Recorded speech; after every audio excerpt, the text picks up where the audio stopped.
प्रातः क्लास चल रहा था 8 मार्च 1968। शुक्रवार को दूसरे पेज के मध्य में बात चल रही थी कि ये दुनिया सुख दुख का खेल है। सुख की दुनिया स्वर्ग से कैसे नरक की दुनिया बनती है।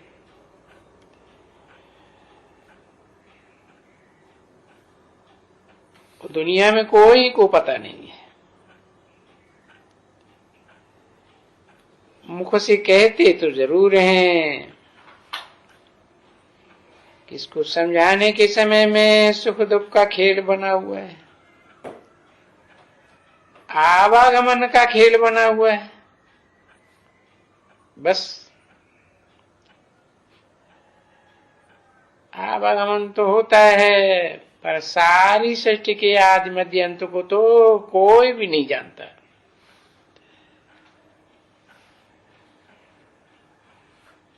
तो अभी ये तुम बैठे हो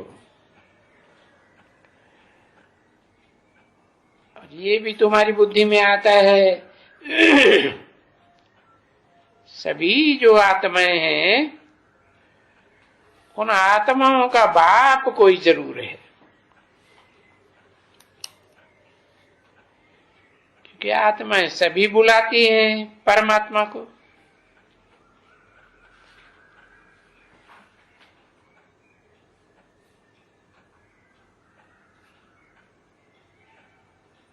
परमात्मा को क्यों बुलाती? आत्माओं का बाप तो परमपिता है?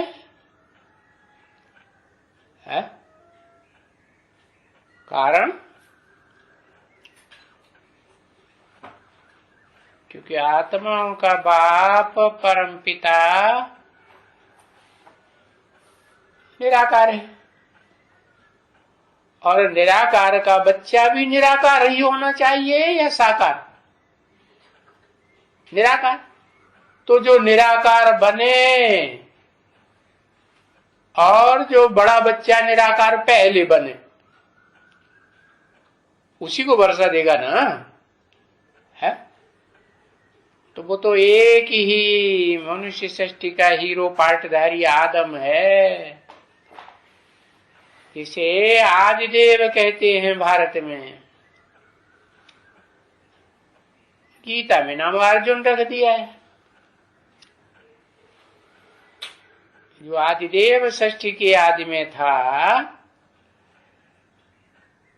जिस आदिदेव को वही सुप्रीम सोल ने आकर के रास्ता बताया कि तुम कैसे नरार्जुन से नारायण बन सकते हो, विश्व के मालिक बन सकते हो। वही सृष्टि के आदि से लेकर के कलयुग के अंत तक चारों युगों में पसार होते होते, सुख भोगते भोगते आदि सृष्टि में सुख और आदि सृष्टि में नरक में दुख। सुख के बाद दुख तो होता ही है, दुख के बाद फिर सुख की दुनिया आती है। दिन के बाद रात होती है, रात के बाद दिन होती है। ये क्रम अविराम रूप से चलता रहता है। तो ये जो दुनिया का जो खेल है तो दुनिया वाले परमात्मा को बुलाते हैं। अब जो भी आत्माएं हैं मनुष्य मात्र की, उनका बाप तो परमपिता है, हेवनली गॉड फादर है ना, उसको बुलाना चाहिए। तो कारण क्या हुआ है कि वो निराकारी स्टेज में एक ही टिकता है पहले पहले। तो बाप बड़े बच्चे को अपना वर्षा देता है। ये परंपरा है, इस दुनिया में चालू हो गई। जिसको देता है उसको कहा जाता है परम आत्मा, परम पिता का बच्चा, परमात्मा, परम पाठधारी।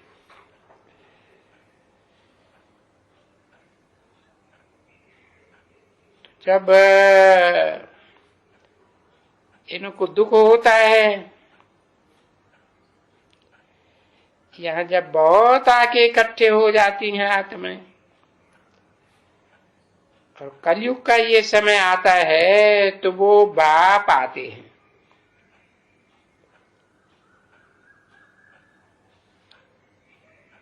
सभी आत्माओं का बाप आते हैं। और किस में आते हैं? उसी में आते हैं जो कल पूर्व भी पहले पहले आत्म की स्थिति में स्थित हुआ था।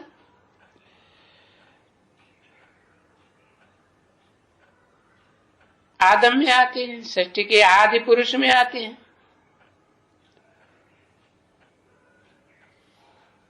है ना। वो आकर के हमको ये राज समझाते हैं। क्या राज? कि भाई इस मनुष्य सृष्टि में जो भी आत्माएं हैं उनमें बड़ा पार्टधारी आत्मा कौन सी है?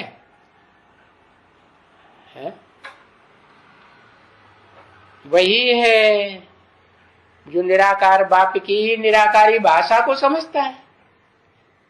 क्या है निराकारी भाषा?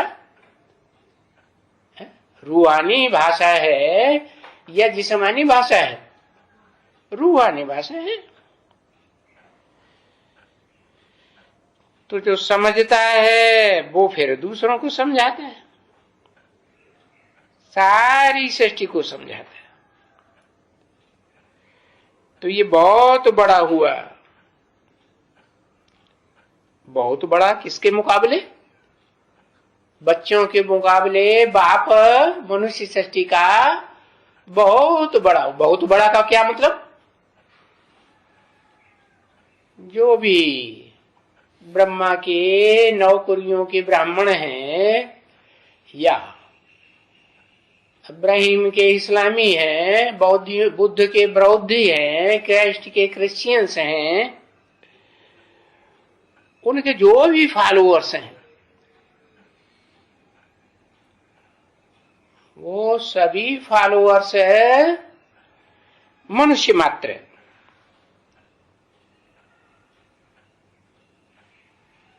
वो हैं तो इस सृष्टि पर, परंतु वो बाप की रूहानी भाषा जिसे मनन चिंतन मंथन मन के द्वारा ही समझा जा सकता है, मन बुद्धि के द्वारा ही समझा जा सकता है। ऐसे नहीं कि शरीर की कर्म इंद्रियों ज्ञान इंद्रियों से समझा जाएगा, क्योंकि वो supreme soul heavenly God father जो हेवन रचने का रास्ता बताता है, नरक को नारायण जैसा बनाने का रास्ता बताता है, विश्व का मालिक बनाने के लिए रास्ता बताता है, वो स्वयं तो निराकार है। निराकार के पास क्या प्रॉपर्टी होगी? निराकारी ज्ञान की प्रॉपर्टी। तो निराकारी ज्ञान की प्रॉपर्टी वही आत्मा धारण कर सकती है जो रूहानी स्टेज में टिके। जिस्मानी आंखें या जिस्मानी कर्मेंद्रियां है, उस स्टेज में प्रयास करने वाले को या उस स्टेज में स्थिति रहने वालों को फिर वो संपन्न रूप से वो प्राप्ति नहीं हो सकती संपूर्ण अखूट ज्ञान की।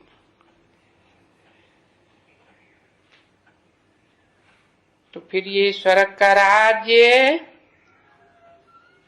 प्राप्त करते हैं खुद और स्थापन करते हैं, और हम सब बच्चों को पढ़ाते हैं, समझाते हैं कि तुम यहां तुम थे, इस सृष्टि पर ही थे, परंतु जब तुम थे वो टाइम बहुत लंबा टाइम हो गया, 5000 वर्ष पहले की बात है, उसे तुम भूल गए हो। जन्म जन्मांतर जन्म लेते लेते पूर्व जन्म की बातें आत्माएं भूल जाती है।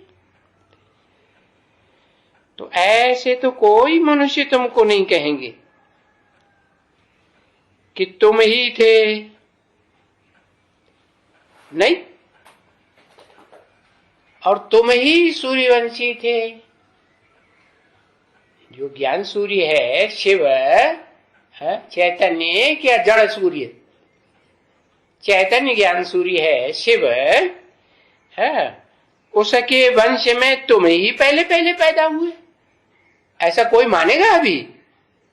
अभी कोई नहीं मानेगा। कब तक मानेगा नहीं?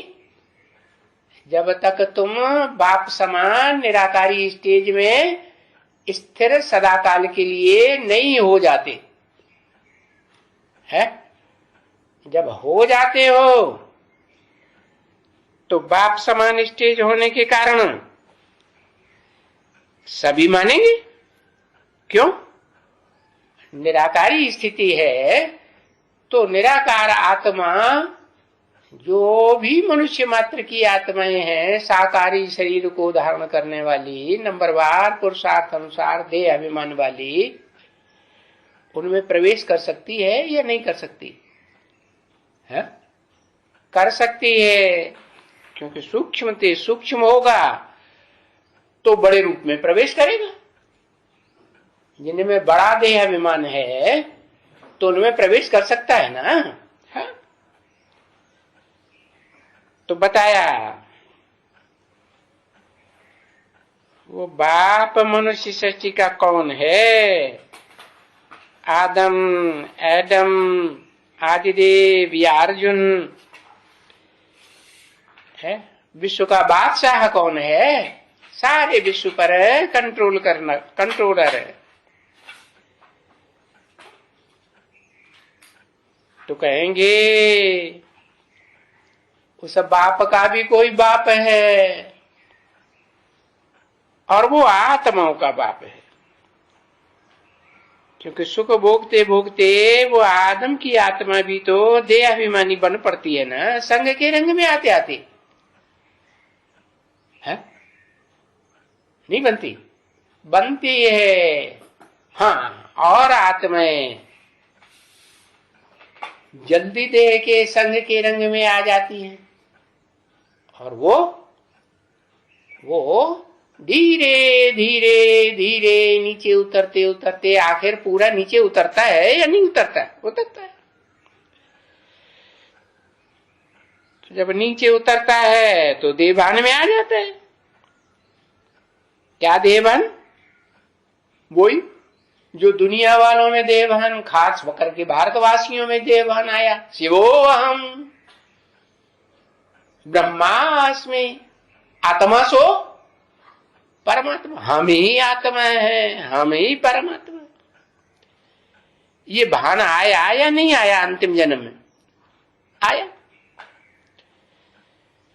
तो जब देह का भान आ गया, देहधारी हो गया, देह को धारण कर लिया, तो फिर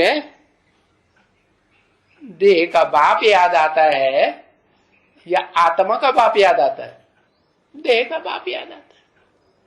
आत्मा का पता ही नहीं, तो बाप आकर के आत्मा का परिचय देते हैं, आत्माओं का बाप। तो अब तुमको कहते हैं, देखो ये सृष्टि कितनी ह्यूज है, विशाल है, और ये बेहद का नाटक कितना बड़ा है। बिल्कुल बेहद का बड़ा नाटक है ना। कितने इसमें बाई प्लॉट धर्म हैं, और फिर कितने उनके फॉलोअर्स हैं। तो ये जो नाटक है, और ये भी अभी जान गई हो, क्योंकि वो लोग तो लाखों बरस इस सृष्टि की आय शास्त्रों में लिख दी। अभी तुमको बाप ने सुनाया कि सृष्टि तो 5000 वर्ष की है, और इसका हिसाब किताब भी सब ठीक करके बताते हैं। भाई नरक की सृष्टि, नर जिसे कहा जाता है मनुष्य, उसकी बनाई हुई सृष्टि नरक, नर ने नरक बनाया।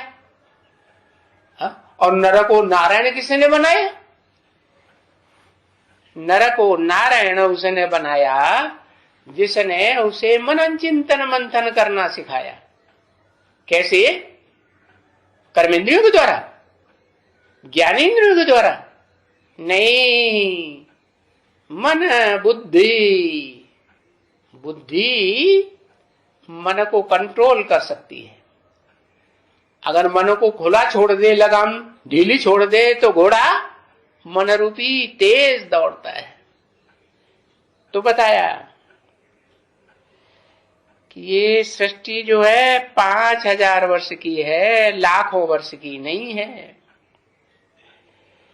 और 2500 वर्ष का इस सृष्टि में नरक का खेल, दुख का खेल, और 2500 वर्ष इस सृष्टि में सुख का खेल चलता है। आधे युग है स्वर्ग के, सुख के, सतयुग त्रेता स्वर्ग और द्वापर कलयुग नरक। क्यों? क्योंकि द्वैतवादी युग शुरू हो जाता है। द्वैतवादी युग का मतलब क्या हुआ कि देवताएं अद्वैत होते हैं, माना एक को मानने वाले होते हैं, दूसरे को मानने वाले नहीं होते हैं। वहां एक राजा होता है। 2500 वर्ष में हर पीढ़ी में एक ही राजा होगा। क्या? पीढ़ी दर पीढ़ी तो चलती है, परंतु राजा हर पीढ़ी में एक ही होता है कि 2-4 होते हैं? एक ही राजा। इसलिए वहां सब सुखी रहते हैं। एक का मत चलता है, एक की बताई हुई धारणाएं चलती है? और एक की चलाई हुई भाषा चलती है। जो एक बोलेगा सो सब बोलेंगे। क्या वहां क्या होता है? एक ने कही और दूसरों ने, सब ने वही बात मानी। तो देखो ये हिसाब किताब है। क्या है? अद्वैतवाद और द्वैतवाद का। जहां द्वैतवाद होता है, दो धर्म पिताएं होते हैं जिस सृष्टि में, दो राजाएं होते हैं, दो भाषाएं होती हैं, दो मतें होते हैं, दो कुल हो जाते हैं, तो सब गड़बड़ हो जाता है। सब आपस में तुंडे तुंडे मतिर भिन्ना, अपनी अपनी कथा कहानी सब अलग अलग बताते, सब भगवान बन के बैठते। क्या कहते हैं? आत्मा सो परमात्मा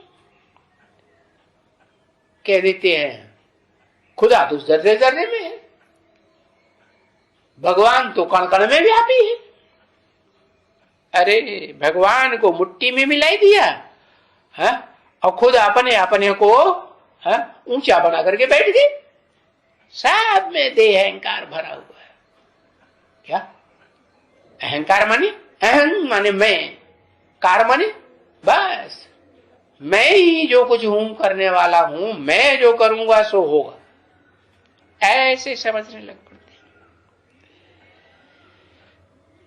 तो कोई भी मनुष्य नहीं है जो इस हिसाब किताब को, सुख दुख के खेल को समझे। तुम्हारी बुद्धि में तो रहना चाहिए। बेहद का बाबा बेहद की बातें बैठ के समझाते हैं, वो हमको पढ़ाते हैं। अभी हम जान गए ये जो शांति शांति कही जाती है, तो शांति 2 प्रकार की हो गई। कौन कौन सी पता है? अरे पता है, लिखो। 2 प्रकार की कौन कौन सी है? अरे चक्कर में पड़ गए। अरे इसमें चक्कर में पड़ने की क्या बात, जल्दी बताओ। एक तो बताओ, 2 न बता पाओ तो एक मनसा की बताई। आत्मा की और शरीर की, सब शरीर की कहीं शांति होती है? शरीर में देवान में जिनको जो रहना होता है वो कहीं शांत होते हैं? नहीं। दो प्रकार की शांति है, एक शांति धाम की शांति, सदा काल शांत ही शांत, और एक सुखधाम की शांति। क्या? सुखधाम माने स्वर्ग की शांति। क्यों? दोनों में अंतर क्या है? सुखधाम में जब तक रहेंगे तो शांति ही शांत रहेंगे, और शांति धाम में शांत रहेंगे, और सुखधाम में, सुखधाम में आज नहीं तो कल, 2500 वर्ष के बाद अशांति में आएंगे या नहीं आएंगे? अशांति में आएंगे। तो देखो, शांति धाम के पीछे होती है फिर सुखधाम की शांति, क्योंकि हम जान गए हैं कि बाबा से हमको कौन सी शांति मिलती है?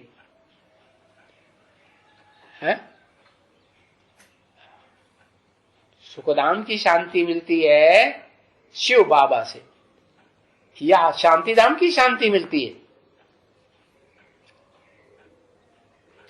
अरे एक अक्षर लिखने में कितनी देर लगती है। हाँ, शांति धाम की शांति मिलती है। क्या? बाप कहाँ ले जाते हैं बच्चों को? बाप पहले अपने घर में ले जाते हैं। घर में जितनी शांति होती है उतनी बाहर की दुनिया में शांति नहीं होती। तो बच्चे जान गए कि बाबा इतने सभी, कितनी आत्माएं उनका बाप है, हमारा शिव बाबा। तो वो आकर के फिर देखो हमको पढ़ाते हैं, है? बेहद का बाप आकर के पढ़ाते हैं, आकर के पढ़ाते हैं। हाँ, कैसे पढ़ाएंगे? अरे पढ़ाने के लिए मुख चाहिए ना, तो मुखधारी में प्रवेश करते हैं। कौन से मुखधारी में? हाँ, उसी मुखधारी में प्रवेश करते हैं जिसका शरीर इस सृष्टि रूपी रंगमंच पर सदा काल रहता है। कि कभी खलास हो जाता है? खलास नहीं होता। तो हमको पढ़ाते हैं, ये तो कभी कोई शास्त्रों में नहीं है। तो ये अनुभव होता है तुम बच्चों को कि बाबा बेहद का बाबा है, जिसको सारी दुनिया बाबा बाबा बाबा कहती है, शिव बाबा। तभी दिखलाते हैं ये सभी नेशनलिटीज, चाहे मुसलमानों की हो, क्रिश्चियंस की हो, ये अल्लाह अल्लाह चिल्लाते रहते हैं। तो देखो उनके चित्र है ना तुम्हारे पास, इब्राहिम बुद्ध क्राइस्ट के चित्र भी हैं। इब्राहिम तो बहुत पुराना, 2500 साल पुराना हो गया, होने की तो कोई हिस्ट्री फोटो वगैरह मिलता ही नहीं। तब चित्रकारी भी शुरू नहीं हुई थी क्या? हाँ, तो देखो वो अल्लाह कहते हैं। अल्लाह माने ऊंचा, ऊंचे से ऊंचा। अरे ऊंचे से ऊंचा है तो बताना पड़े ना किससे ऊंचा है? अरे वो हम आत्माओं का बाप है। किसके द्वारा? मनुष्य सृष्टि का जो बाप है आदम, उसके द्वारा।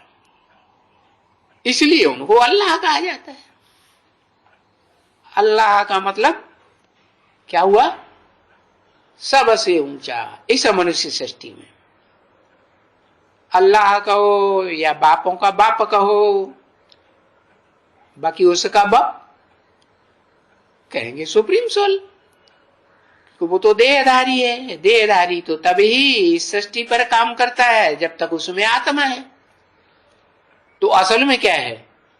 आत्मा है कि देहधारी? देह है, आत्मा है ना। तो वो तो आत्माओं का बाप आकर के बताते हैं कि तुम देह नहीं हो, तुम तो आत्मा हो। तो ये सब कहते हैं। 8/3/68 की प्रातः क्लास का 3रा पेज, शुक्रवार। तो अभी तुम बैठे हो ना बच्चे, हैं? कहां बैठे हो? अरे तुम कहां बैठे हो? हैं? अरे संगम युग में सन्मुख बैठे हो, शरीर में अपने में नहीं बैठे हो। तुम आत्मा कहां बैठे हो? अपने शरीर में भ्रकुटी के मध्य में बैठे हो ना। हाँ? तो तुम हो आत्मा। या जो भी ब्राह्मण है, जो भी ये सुनते रहते हैं क्या कि हम हैं आत्मा, तुम हो आत्मा, आपस में भाई भाई। तो इन बच्चों को तो ये बुद्धि में आना चाहिए कि ये बात हमको बाबा पढ़ाते हैं। क्या पढ़ाने वाला बाबा है या सिर्फ बाप है?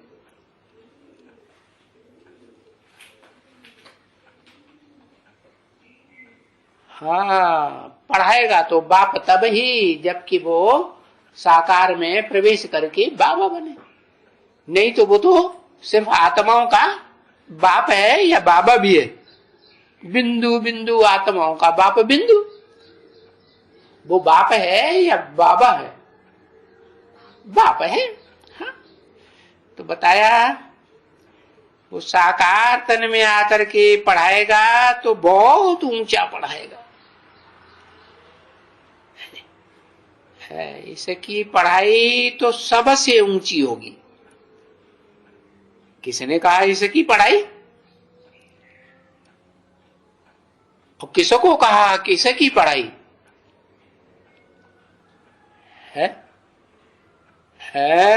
शिव बाप ने कहा इसकी पढ़ाई। और किसकी पढ़ाई है? साकार की पढ़ाई।